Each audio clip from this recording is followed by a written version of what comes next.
Assalamualaikum warahmatullahi wabarakatuh. Apa kabar anak-anak ibu semuanya? Semoga semuanya dalam keadaan sehat walafiat di masa seperti saat sekarang ini.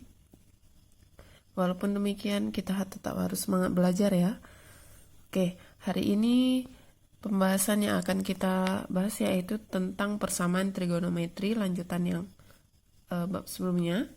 Nah, persamaan trigonometri ini adalah persamaan yang mengandung nilai sin, cos, dan tan beserta teman-temannya. Nah, ada beberapa hal yang perlu kalian perhatikan untuk persamaan trigonometri ini, yaitu yang pertama yaitu tanda fungsi sin, cos, tan untuk tiap kuadran. Dan begitu juga teman-temannya. Siapa teman-temannya? Kebalikan dari sin, cos, dan tan. Nah, apa yang dimaksud dengan kuadran? Kuadran itu ada 4. Jika digabungkan itu sama dengan satu lingkaran. Oke, dari kuadran 1 yaitu dia dari 0 derajat sampai 90 derajat. Kuadran 2 90 derajat sampai 180 derajat. Kemudian kuadran 3 itu 180 sampai 270 dan kuadran keempat 270 sampai 360. Nah, di sini di kuadran 1 itu semua nilai sin, cos, dan tan beserta kebalikannya itu semua positif. Berarti nilai sin dari 0 sampai 90 itu semua positif. Cos dan tan juga semua positif. Sedangkan untuk di kuadran kedua itu hanya nilai sin yang positif. Artinya apa? Nilai sin untuk sudut dari 90 sampai 180 itu positif. Sedangkan yang lain itu dia negatif. Kemudian juga di kuadran ketiga itu hanya nilai tan dan kebalikan dari tan yang positif. Berarti tan 180 sampai 270 itu dia yang positif. Sedangkan yang lain itu dia negatif. Untuk di kuadran keempat hanya nilai cos yang positif, yaitu cos dari 270 sampai 360 itu yang positif. Nah, hal yang kedua yang perlu kalian perhatikan yaitu relasi untuk setiap kuadran. Nah, kita sudah tahu kuadran tadi yang di atasnya ada kuadran 1, 2, 3, dan 4. Nah, kalian harus ingat untuk relasi setiap kuadran. Kalau di kuadran pertama ini langsung aja sudutnya alfa. Sedangkan di kuadran kedua itu relasinya kita gunakan aja ya yang 180 dikurang alfa.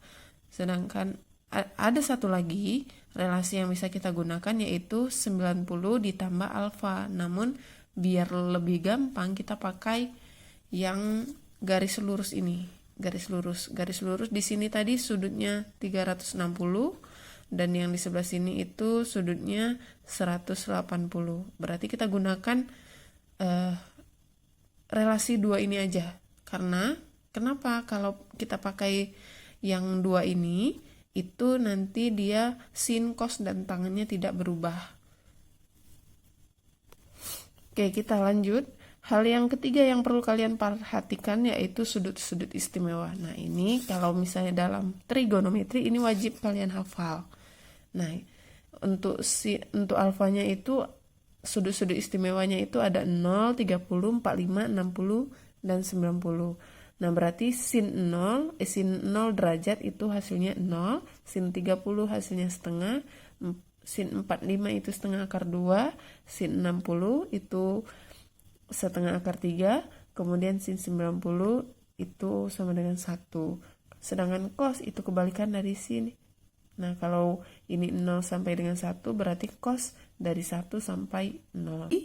Nah, berarti ada 3 yang perlu kalian perhatikan, yaitu yang pertama tadi tanda setiap fungsi di setiap kuadran, yang kedua itu relasi untuk setiap kuadran, dan yang ketiga yaitu tentang sudut-sudut istimewa. Nah, supaya lebih jelas, kita lanjut aja langsung ke contoh. Kita lihat contoh yang pertama, tentukan himpunan penyelesaian dari sin X sama dengan setengah untuk X lebih dari sama dengan 0 dan X kurang dari sama dengan 360 derajat. Nah, bagaimana cara menjawabnya? Kita lihat. Di sini nilai sin X sama dengan setengah. Tadi kita udah punya sudut-sudut istimewa. Nilai sin X sama dengan setengah.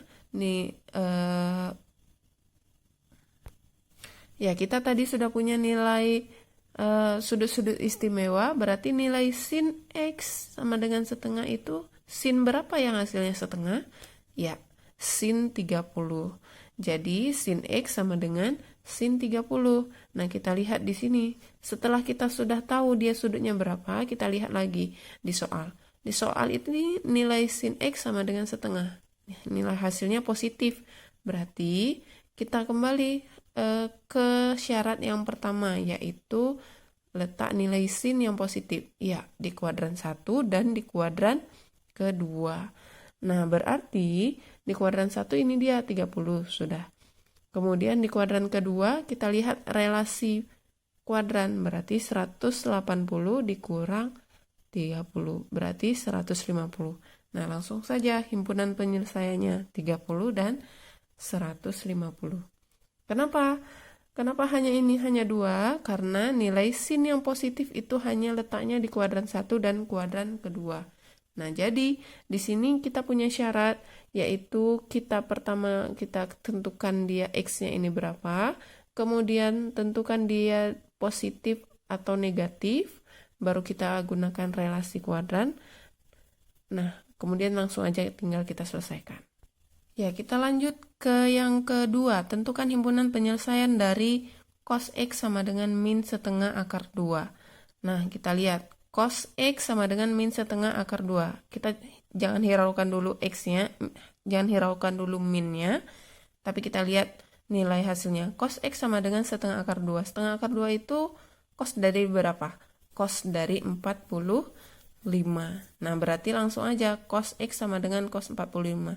Tapi lihat lagi di sini karena dia negatif, kita lihat tadi nilai fungsi yang negatif untuk cos itu ada di kuadran 2 dan di kuadran ketiga. Berarti kita gunakan relasinya yang 180 kurang alfa dan 180 tambah alfa untuk di kuadran ketiga. Alfanya udah dapat 45. Kenapa 45? Karena cos 45 sama dengan setengah akar 2. Ini dia. Berarti himpunan penyelesaiannya 135 dan 225. Oke, selamat mengerjakan tugas yang sudah Ibu lampirkan ya.